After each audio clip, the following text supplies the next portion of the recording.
اگر کمزور علی کا نام لے دے تو پہلوان بن جاتا ہے، اور تم تو الحمدللہ آدھا کلو کھانا کھانے والے پہلوان ہو، اور پھر بھی زبان نہیں بول رہی، ذرا بول دو زور سے یا علی۔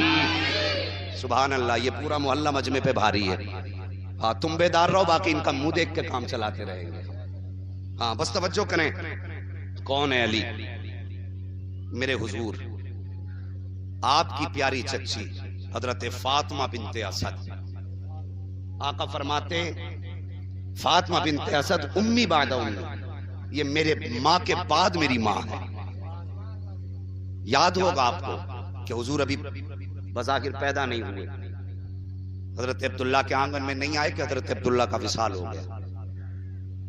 6 سال کی عمر شریف ہوئی، آپ کی والد محترمہ کا وصال ہو گیا۔ 8 سال کی عمر شریف ہوئی، آپ کے دادا کا وصال ہو گیا۔ یہ وصال ہوئے، جب دادا کے وصال کا وقت آیا، آپ نے فرمایا میرے بعد میرے پوتے کی پرورش کون کرے گا؟ توجہ ہے نا؟ میرے بعد میرے پوتے کی پرورش کون کرے گا؟ سب سے پہلے حضرت امیر حمزہ کھڑے ہوئے، اپنے بھتیجے کی پرورش میں کروں گا۔ اس کے بعد ابو لہب کھڑا ہوا، کہنے لگا پرورش میں کروں گا۔ اس کے بعد میرے نبی کی پھوپھی کھڑی حضرت صفیہ کھڑی ہوئی کہ میں کروں گی پرورش۔ اس کے بعد میرے نبی کی دوسری پھوپھی حضرت عاتقہ کھڑی ہوئی، میں کروں گی پرورش۔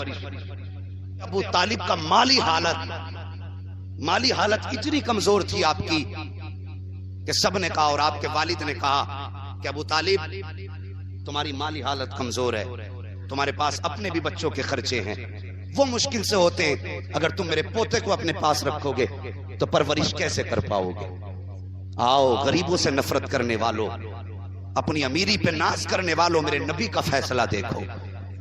سب سے زیادہ کمزور مالی اعتبار سے ابو طالب تھے، اور سب نے خواہش ظاہر کی، جانتے تھے یہ بچہ کتنی شان والا ہے، سب نے کہا تھا اس کو میں پالوں گا، کوئی کہہ رہا تھا اس کی پرورش میں کروں گا۔ جب سب نے اپنا اپنا دعویٰ کر دیا، میرے نبی کے دادا نے کہا تھا چھوڑو یہ فیصلہ میرے محمد کے حوالے کر دیا جائے، یہ جس کے پاس جانا چاہتے ہیں اس کے پاس چلے جائیں۔ اللہ اکبر، فیصلہ مصطفیٰ کی بارگاہ میں آیا۔ میرے نبی نے ایک نگاہ سب کے چہرے پہ ڈالی ہے، کبھی حمزہ کا چہرہ دیکھ رہے ہیں، کبھی ابو لہب کا چہرہ دیکھ رہے ہیں، کبھی عاتقہ اور حفصہ کا چہرہ دیکھ رہے ہیں، آخر میں چہرے پہ نگاہ ابو طالب کے پڑتی ہے۔ سرکار اٹھے ہیں اپنی جگہ سے، 8 سال کی عمر شریف میرے نبی کی ہے، آہستہ آہستہ گئے، اور جانے کے بعد ابو طالب کی گود میں بیٹھ جاتے ہیں اور دنیا کو پیغام دیتے ہیں، امیروں اپنی دولت پہ ناز مت کرنا، غریبوں کبھی غربت پہ شرم مت کرنا، محمد وہ ہے جس نے پیدا ہونے کے بعد غریبی کو سینے سے لگا لیا۔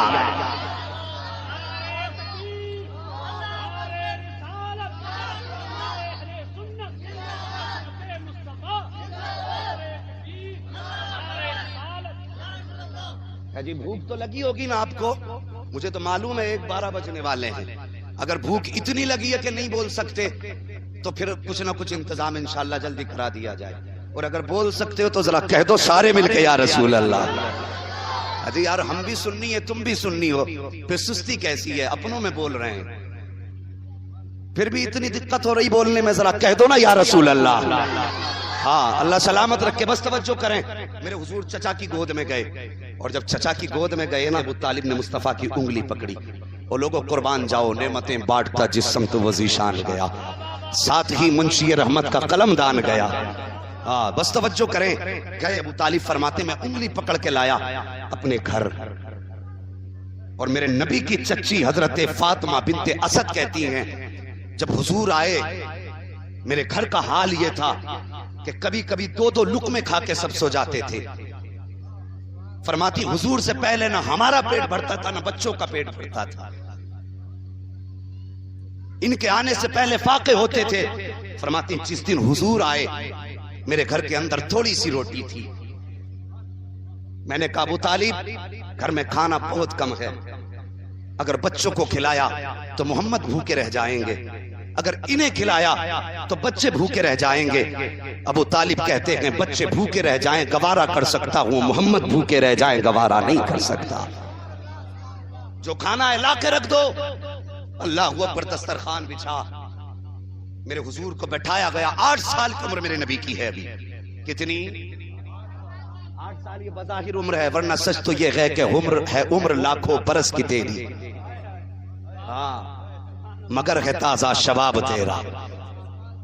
توجہ کریں میرے نبی کی شان دیکھیں. فرماتی دسترخوان پہ بٹھایا, کچھ روٹیاں رکھی تھیں. جب حضور کو لا کر کے بٹھایا گیا, میرے نبی نے کھانے کی طرف دیکھا, نگاہ اٹھائی. جب چچا کے چہرے کی طرف نگاہ اٹھائی, چچا نے گردن جھکا دی. پھر اپنی چچی کی جانب میرے حضور نے گردن اٹھائی ہے, انہوں نے بھی گردن جھکا لی ہے, کہیں ہم سے کھانے کو نہ کہہ دیا جائے. جب بچوں کا معاملہ آیا تو انہوں نے بچوں کو پیچھے چھپا لیا تھا, کہیں بچوں کو نہ بلا لیا جائے. اگر بچے آ گئے تو محمد کا پیٹ نہیں بھر پائے گا. لیکن قربان جاؤ میرے نبی کی شان سخاوت پر. شان تو یہ ہے کہ مالک کونین کے کو پاس کچھ رکھتے نہیں, تو جہاں کی نعمتیں ہیں ان کے خالی ہاتھ میں. حضور فرماتے ہیں چچا کیوں نہیں بیٹھتے ہو, چچی تم کیوں نہیں آتی ہو, اور میرے بھائی اور بہن کہاں ہے. اللہ اکبر. اتنی بات میرے نبی نے کہی ہے. ابو طالب کہتے ہیں ہماری گردنیں جھک گئیں, آنکھ میں آنسو آ گئے. خیال آ رہا تھا اگر ہم نے یہ کہہ دیا بیٹے کھانا اتنا ہے تو پھر یہ کہیں گے لے کر کے کیوں آئے تھے. اگر یہ کہتے کہ اتنا ہمارے گھر میں وسعت نہیں ہے کہ سب کھا سکیں تو پھر شاید ہمیں یہ آنے کا تانا دے دیں. لیکن کہتے قربان جاؤں اپنے محبوب کے. حضور فرماتے چچا آ کر کے بیٹھو. جب میں اشارہ کیا ہمت نہ تھی ٹھہر جاتا, میں آیا حضور کے سامنے بیٹھ گیا. فاطمہ بنت اسد آئیں, آ کر کے بیٹھ گئیں, بچوں کو بھی بیٹھایا گیا. اللہ اکبر. فاطمہ بنت اسد کہتی ہیں ہم سب کھانا شروع کرتے ہیں لیکن ڈر رہے تھے کہیں ختم نہ ہو جائے. کہتی ہیں مجھے پیدا کرنے والے کی قسم ہم سب نے پیٹ بھر کے کھا لیا. جب محمد دسترخوان سے اٹھ گئے میں نے سوچا دیکھو روٹی کتنی ہے. فرماتی ہے جتنی روٹی کھانے سے پہلے رکھی تھی اتنی روٹی کھانے کے بعد رکھی ہوئی. کون دیتا کہ دینے کو منہ چاہیے, دینے والا ہے سچا. وہ یار بول دو تم پہ صدقے جائیں, یار بولو تو ذرا سبحان اللہ. ہے یہاں پہ نظر نہیں لگتی ہے بولنے والے. اور اگر مہمانی کے یہ ضابطے میں ہیں, گھر والوں نے بھیجا ہو بیٹے کہیں جا کے زیادہ بولنا مت تو چپ بیٹھو. لیکن جب جا کے کہو گے امی تیری بات اتنی مانی کہ جلسے میں بھی نہیں بول کے آیا, تو ماں کہے گی بیٹے دودھ کا الٹا ہی اثر کر دیا کیا ہے. جی کبھی کبھی بولنا بھی اچھا ہوتا ہے. بول دو ذرا سبحان اللہ. اللہ بھلا کرے. یہ میں اپنے نام پہ نہیں, اس کے نام پہ بلوا رہا ہوں جس کے نام پہ لنگر کھاتے ہیں, جس کے نام کے ٹکڑے توڑ رہے ہیں ہم. اور ہمارے بولنے میں جتنی زیادہ اللہ کی تسبیح بیان ہوگی اتنی نیکیاں زیادہ ہوں گی, اور اس کا ثواب اتنا ہی زیادہ ہمارے مرحوم کی روح کو پہنچ جائے گا. ہے جی اگر پردہ اتارنے آئے تو بالکل مت بولنا, اور بخشش کی دعا کے لیے آئے ہو تو پھر بولنا پڑے گا. ذرا جوانوں سارے مل کے کہہ دو یا رسول اللہ. یہ حضرت فاطمہ بنت اسد حضور ان کے آنگن میں آ گئے. فرماتی پھر تو برکتوں کے ٹھکانے ہی نہ رہے. حضور آ گئے پھر تو رحمتوں کی برسات ہونے لگ گئی. اور وقت گزرتا گیا, ابو طالب کا بھی وصال ہو گیا. حضور کے اعلان نبوت کے بعد اور پہلے بھی بڑی ہمدردی حضرت طالب نے کی. بہرحال اب میں وہ بات بتاؤں جس کے لیے میں نے اتنی دیر گفتگو کر کے آپ کو سمجھایا. فاطمہ بنت اسد ہیں کون؟ میرے نبی کی پیاری چچی. کون ہے؟ جن کے بارے میں حضور نے فرمایا فاطمہ بنت اسد میری چچی, میری ماں کے بعد میری ماں ہے. یعنی فرماتے میری ماں کے وصال کے بعد میری ماں جیسی پرورش حضرت فاطمہ بنت اسد نے کی. ایک دن حضور آئے, اس وقت حضرت علی ماں کے شکم میں موجود تھے. کہاں تھے؟ ماں کے شکم میں حضرت علی موجود تھے.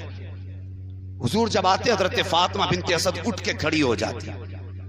ایک دن حضور نے کہا چچی جب میں آیا کروں تو اٹھ کے کھڑی مت ہوا کرو, اس لیے کہ تمہارے چہرے میں مجھے ماں کا چہرہ نظر آتا ہے. آپ اٹھ کے نہ کھڑی ہوا کریں. حضرت فاطمہ بنت اسد کہتی ہیں کہ میں کیسے بیٹھ سکتی ہوں, جب تم آتے ہو نا تو میرے شکم میں جو بچہ ہے وہ مجھے کہتا ماں اٹھ کے کھڑی ہو جا, نبیوں کا امام آ رہا ہے.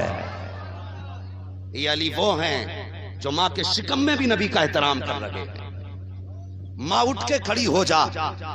کہ نبیوں کے امام آ رہے ہیں، کہتی حضور میرے پیٹ میں جو بچہ ہے وہ مجھے بیٹھنے نہیں دیتا ہے، وہ مجھ سے کہتا ماں اٹھ کے کھڑی ہو جا، میرا محبوب آ رہا ہے۔ اللہ اکبر، اٹھائیے تاریخ، کون ہے زہرا کے شوہر، کون ہے حسنین کے بابا، کبھی انہیں پڑھنے کی بھی کوشش کرو۔ ثاقب آ رہا ہے محرم کا مہینہ، کھچڑے کھائیں گے بھول جائیں گے کون ہے علی، کچھ دن نعرے لگائیں گے بھول جائیں گے کون ہے اہل بیت اطہار۔ ذرا غور کیجئے گا پیارے، حضرت فاطمہ بنت اسد میرے نبی کے ساتھ حرم شریف میں طواف فرما رہی ہیں۔ طواف کے بیچ میں میرے نبی نے اچانک مڑ کے پیچھے کی طرف دیکھا تو آپ کی چچی کا چہرہ سرخ ہو چکا تھا۔ حضور نے چچی کے چہرے پہ نگاہ ڈالی، فرماتے چچی کیا کوئی پریشانی ہے، کیا کوئی وجہ ہے جس کی وجہ سے چہرہ سرخ ہو گیا ہے؟ تب حضرت فاطمہ بنت اسد نے کہا تھا یا رسول اللہ، لگتا ہے کہ بچے کی ولادت کا وقت قریب آ گیا ہے۔ میرے نبی فرماتے ہیں چچی پھر طواف کے چکر جلدی جلدی لگا لو۔ حضرت فاطمہ بنت اسد نے کہا تھا یا رسول اللہ، اب مجھ سے چکر بھی نہیں لگائے جاتے ہیں۔ آقا فرماتے ہیں پھر ایسا کرو جلدی گھر چلی جاؤ۔ کہتی مجھ میں جانے کی بھی طاقت رکھی ہے، گھر چل کے کیسے جاؤں گی، درد کی شدت ہے۔ جب اتنی بات کہی تھی تو خانے کعبہ کی دیوار پھٹی، آواز آتی ہے فاطمہ بنت اسد اگر اپنے گھر نہیں جا سکتی ہے، میں نے اپنا گھر کھول دیا ہے، میرے گھر کے اندر داخل ہو جا۔ اللہ اکبر، میرے گھر میں آ جا۔ حضرت علی کی ولادت کعبے کے اندر ہوئی۔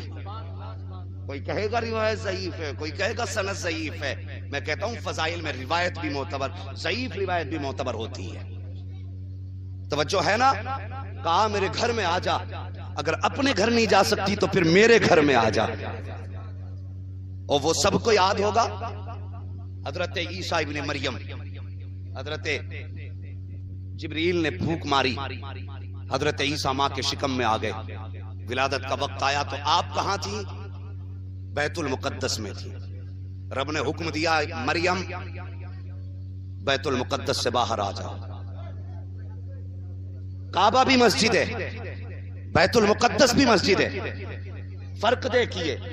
جب حضرت عیسیٰ کی امی بچے کے ولادت کے وقت حرم اس مسجد اقصی میں تھی، حکم ہوا باہر نکلو، اور جب حضرت علی کی ولادت کا وقت آیا تو حضرت علی کی والدہ حضرت فاطمہ بنت اسد کعبے کے باہر تھی، حکم ہوا اندر آ جاؤ۔ کوئی یہ نہ سمجھے کہ معاذ اللہ اس روایت سے حضرت علی حضرت عیسیٰ سے رتبے میں اعلیٰ ہو گئے، مرتبے میں بلند ہو گئے، اور یار نبی نبی ہوتا ہے، امتی امتی ہوتا ہے۔ بس مثال کے طور پہ اتنا سمجھ لو، اگر نانا نواسے کو کندھے پہ بٹھا لے تو کیا نانا نواسے سے چھوٹا ہو جائے گا؟ ارے بولتے کیوں نہیں؟ وہ چھوٹا ہو جائے گا؟ نہیں ہو سکتا نا، نانا نانا ہی رہے گا، نواسا نواسا ہی رہتا۔ دادا پوتے کو بٹھا لے تو دادا دادا ہی رہے گا، پوتا پوتا ہی رہے گا۔ لیکن یہ رتبے کس لیے کہ ادھر جو پیدا ہو رہا ہے یہ میرے محبوب کا یار دنیا میں آ رہا ہے۔ اللہ اکبر، خانے کعبہ میں پیدا ہوئے، جزاک اللہ، خانے کعبہ میں پیدا ہوئے، 3 دن گزر گئے۔ کتنے؟ زور سے، اگر تم نہیں بولو گے آگے نہیں بڑھوں گا، پھر کھانا بھی لیٹ ہوگا۔ کتنے؟ ماشاءاللہ، کھانے کی زیادہ ضرورت ہے، کھانے کی دھونس میں بولے آ کر کے، اچھی دھمکی ہے یہی دے لیا کریں گے، بول تو ذرا یا رسول اللہ۔ کتنے 3 دن گزر گئے؟ کتنے دن؟ 3 دن گزر گئے۔ 3 دن کے بعد حضور تشریف لائے اپنی چچی کے گھر، حضرت فاطمہ بنت اسد کے پاس آ کے کہنے لگے چچی لاؤ اپنا شہزادہ میری گود میں دے دو۔ کیا کہا؟ اپنا شہزادہ۔ میں عجیب الٹا مولوی ہوں، سبق سنتا بھی ہوں، خالی بول کے نہیں، تمہیں بھی یاد کرانا۔ اپنا شہزادہ میری گود میں دے دو۔ جو بول گئے اللہ ان کی نسل آباد رکھے، اور کہنے کی ضرورت نہیں ہے، علی بھی جانتا کہ ہمارا نبی بھی جانتا ہے کس کے دل میں علی کا پیار ہے۔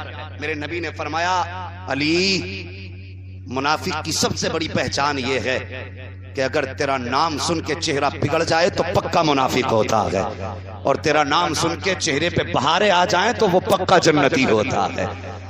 ہاں، ہم پلٹتے نہیں بے جان کتابوں کے ورق، ہم وہ پڑھتے ہیں جو چہروں پہ لکھا ہوتا ہے۔ ہاں، اگر بوجھ سمجھ رہے ہو نا تو میں معراج بھائی کے کہنے پہ آیا ہوں یہاں تک۔ تو کم سے کم خدا کے بندو اگر آپ نے آج وقت دیا، ہم نے آج دیا ہے، تو کچھ بیٹھنے کا، کچھ کھانے کا، کچھ آنے کا حق تو ادا کیا کرو.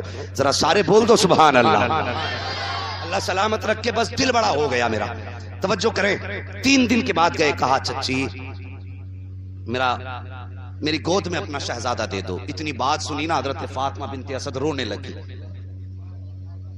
جب روئی نا وہ خاتون جس کو میرا نبی ماں کی طرح پیار کرتا ہے، جو جانوروں کی آنکھ میں آنسو نہیں دیکھ سکتا، وہ ماں کی آنکھ میں آنسو کب گوارا کر سکتا ہے؟ میرے نبی نے فرمایا چچی اللہ نے بیٹا دیا ہے، یہ رونے کی کون سی وجہ ہے؟ کیوں روئی ہے؟ اتنی بات میرے نبی نے کہی ہے. حضرت فاطمہ بنت اسد کہتی ہیں یا رسول اللہ آج 3 دن ہو گئے ہیں بیٹے کو دنیا میں آئے ہوئے، ابھی تک بیٹے نے آنکھ نہیں کھولی ہے. مجھے ڈر لگ رہا ہے کہیں میرے بیٹا آنکھوں سے نابینا تو نہیں ہے، کہیں اس کی آنکھیں ایسا تو نہیں کہ ہمیشہ دیکھ نہ پائیں.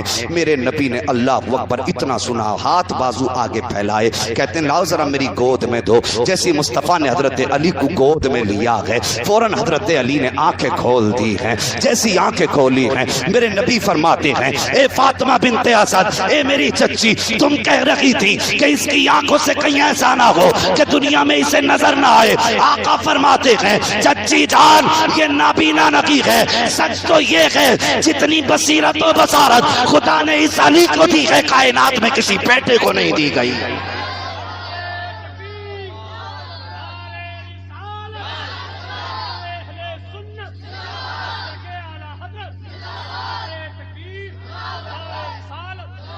اللہ اکبر. یہ میرے مولا علی ہیں. سوچو پیدا کہاں ہوئے؟ سارے بولو اللہ سلامت رکھے. یاد ہے نا بات؟ کہاں پیدا ہوئے؟ کعبے میں.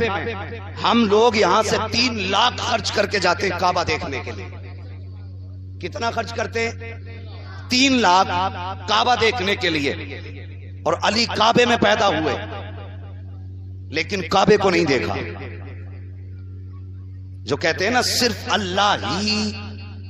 اللہ ہی، وہ ذرا غور سے سنیں. علی پیدا ہوئے کعبے میں لیکن کعبے کو آنکھ کھول کے نہیں دیکھا. آنکھ کب کھولی؟ جب گود مصطفیٰ میں آئے. علی کعبہ وہ جگہ ہے کہ جس کی طرف نماز کا ارادہ وہ بھارت والے رخ کرتے کعبے کی طرف، پاکستان والے رخ کرتے کعبے کی طرف، امریکہ کا مسلمان رخ کرتا ہے کعبے کی طرف. لوگ لاکھوں روپے خرچ کر کے جاتے کعبہ دیکھنے کے لیے، غلاف کعبہ چھونے کے لیے، آب زمزم پینے کے لیے لاکھوں پیسے خرچ کر کے جاتے ہیں، تب جا کے کعبے تک پہنچتے ہیں. اے علی تم تو پیدا ہی کعبے میں ہوئے، پھر کعبے کو کیوں نہ دیکھا؟ آج بھی نجف اشرف سے آواز آتی ہے اور نادان میں علی ہوں علی، میں کعبہ بعد میں دیکھوں گا، پہلے کعبے کا کعبہ دیکھا جائے. اعلیٰ حضرت فرماتے ہیں حاجیو آؤ شہنشاہ کا روزہ دیکھو. کعبہ تو دیکھ چکے، کعبے کا کعبہ دیکھو. سب سے پہلے کعبے کا کعبہ دیکھو.